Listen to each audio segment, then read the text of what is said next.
Hey everyone, how's it going? Welcome back to the channel. So today was the last day of the Trials of the King daily quest. We finished off today with the fourth Trial of the Infinite, and so we're just going to take a couple of minutes and just kind of quickly review this event, and I'm going to kind of give you guys my thoughts on it.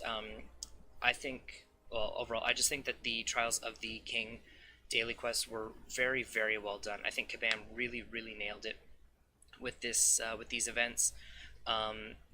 In terms of how frequently they appeared, once every 24 hours was a really, really good idea, because the last couple of things that we've kind of had to compare it to were MODOKs Lab back in December, and those are actually coming back later today from when this video is going up, and we're going to talk about the changes in just a couple of minutes here. But like, if you look back to December, at how MODOKs Lab ran back then, with it being once every 8 hours, it started to just turn into like this huge grind. People were starting to get burnt out. I know, like after the second week, I was getting like super burnt out from it. So there would be times where like I just wouldn't even do it, even though like the rewards were really good. I just didn't have the motivation because of how burnt out I was getting. It would be different if if every 8 hours there was a quest with the similar difficulty of like the Trials of the King quests. These were just like, it was like super quick. You just had 3 fights and you would be done like in and out 5 minutes. Even on expert difficulty, you would just be in and out super quick. But like the MODOKs Lab quests back in December were like, they were a grind with especially if you were running like the expert ones. There were so many buffs and so many potentially really bad combinations of buffs and champions that you could have got, and it just made the entire thing just feel like this huge grind, and it eventually just got to the point where I just got burnt out and I just couldn't really be bothered. But I never felt that way during the Trials of the King. They were, like I said, they were really well designed. It was super quick, even on expert. Just pop in, do your 3 fights, and then you're done. Even though these did cost energy per tile and like MODOKs Lab didn't, it's still like, it was still fine. Like I never found myself really like waiting, or like that the energy cost was like an inconvenience, I guess. It was fine, especially because the quests were so short. The only thing that I wasn't too much of a fan of was so on the day 7 on Trial of the Infinite, you could run all 4 difficulties, but on days 1 through 6 you could only pick 1 difficulty. And obviously, like, I was running expert for the 5-star shards and everything, but it still kind of would have been nice if I also could have like dipped into the hard difficulty as well to pick up a couple of extra 4-star shards.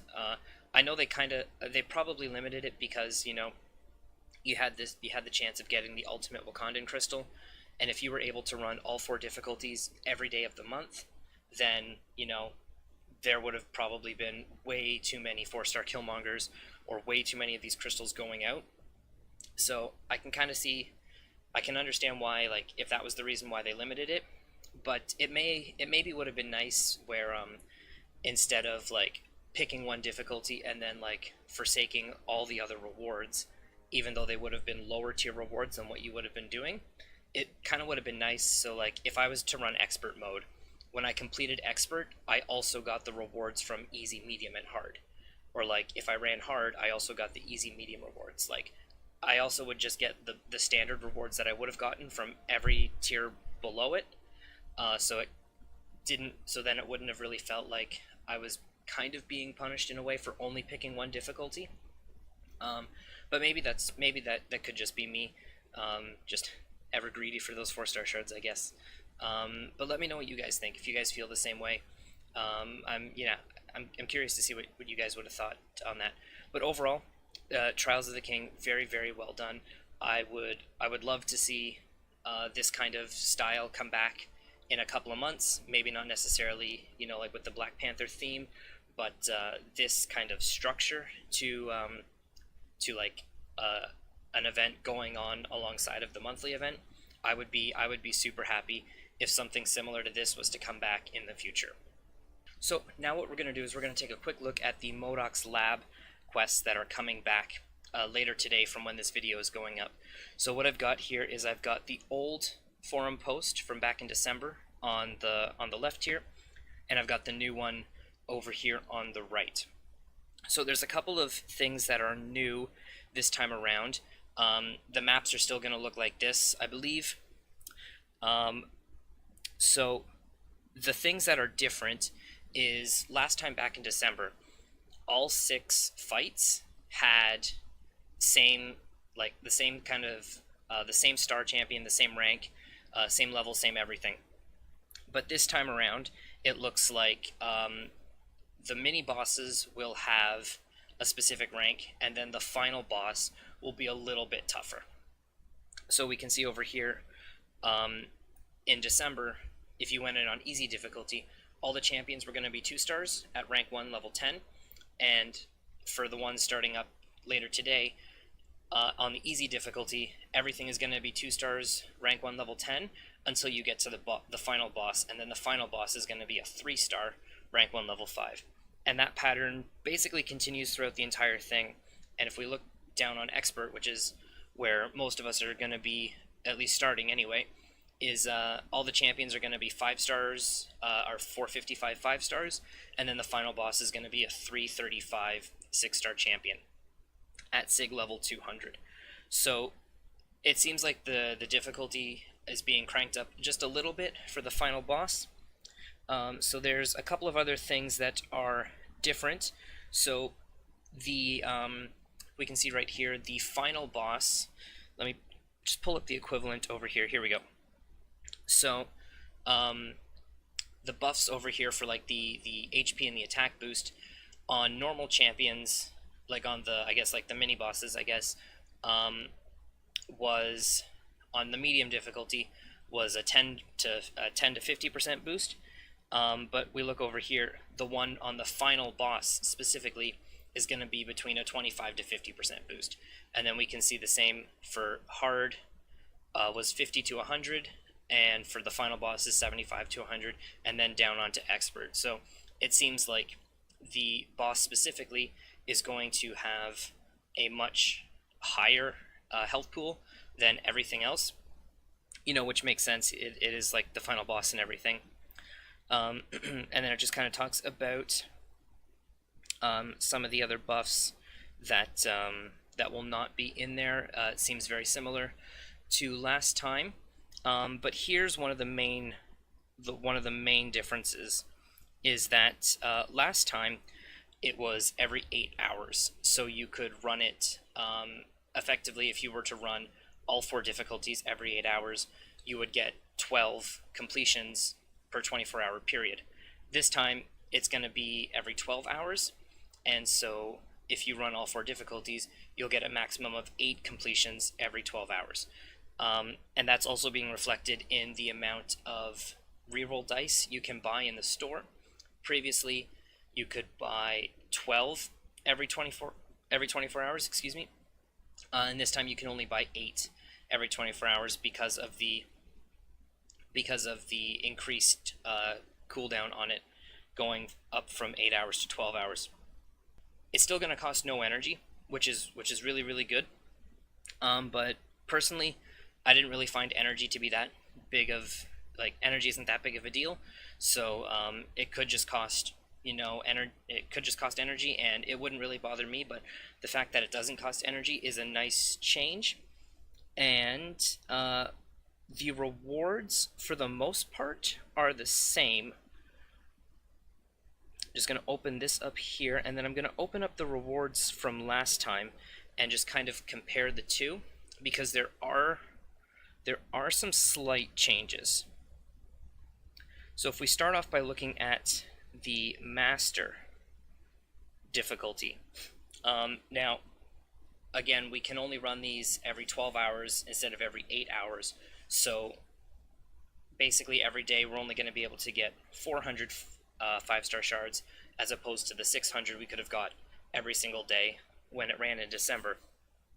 And we're going to be getting less tier 4 basic fragments. We're going to be getting 900 less since again we can only run it twice a day instead of 3 times a day. But one of the things that's different is that even though we can only run it twice a day, each completion is going to give us 360 tier 2 alpha fragments, whereas last time it only gave us 150. So if we do the math for the event, for the version of MODOKs Lab starting later today, basically every day you're going to get 720 tier 2 alpha fragments from just completing master, whereas previously you only got 450.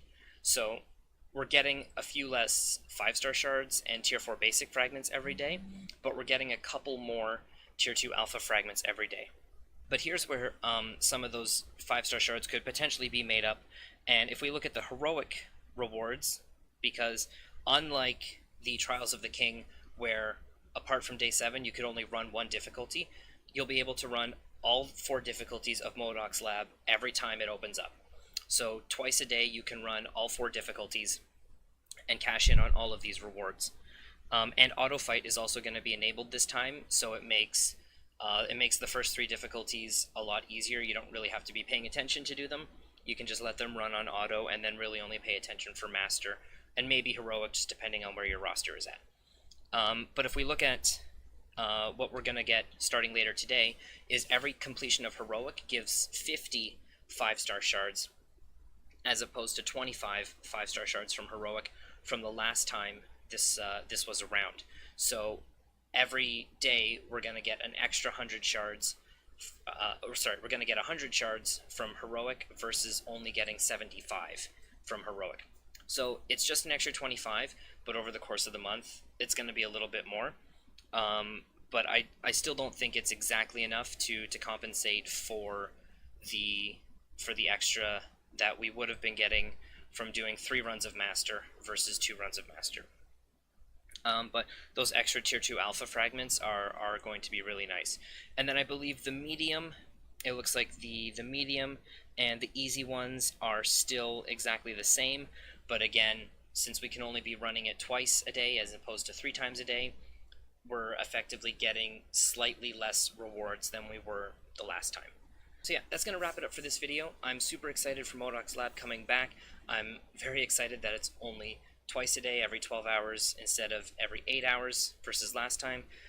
I think what Kabam's kind of been doing over the past couple of months, and what they're going to keep doing going forward for the next little bit, is they seem to kind of be testing the waters a little bit with how often to enable these events versus, like how frequently you can run them, to kind of find like the perfect sweet spot versus of frequency versus difficulty and things like that. So I think we're going to see a few more events coming over the next couple of months, running alongside of the regular monthly event quest, with different time durations and different difficulties and different numbers of enemies and things like that, until they find like a sweet spot, or they could just be wanting to change things up every now and then.